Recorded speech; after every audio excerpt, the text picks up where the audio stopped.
अस्सलाम वालेकुम नाज़रीन, कश्मीर पब्लिक न्यूज़ के साथ समीना चौधरी।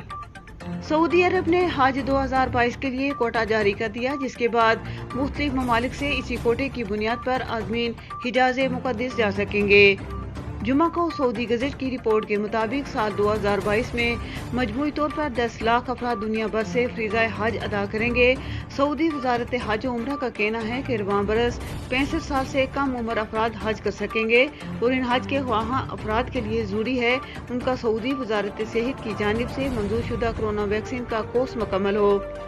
बैरूनी ममालिक से आने वाले आज़मीन हज के लिए लाजमी होगा कि वो रवानगी से ज़्यादा 72 घंटे पुरानी मनफी PCR टेस्ट रिपोर्ट फराहम करें।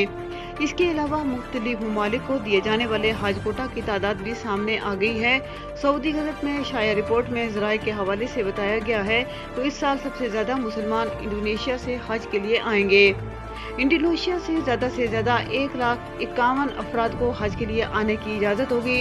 इंडोनेशिया के बाद जिस मुल्क से सबसे ज़्यादा आज़मीन हज को आने की इजाज़त दी गई है वो पाकिस्तान है। पाकिस्तान से ज़्यादा 81,132 अफराद हज के लिए जा सकेंगे। इसके अलावा बांग्लादेश का हज कोटा 57,585, नाइजीरिया 43,008 है। अफगानिस्तान का हज कोटा 13,582 और तुर्की का 37,770 है। बरतानिया का कोटा 12,348, अमेरिका 9,504 और फ्रांस का हज कोटा 9,268 है। अफ्रीकी मुल्क अंगोला से सबसे कम सिर्फ 23 अफराद हज के लिए जा सकेंगे।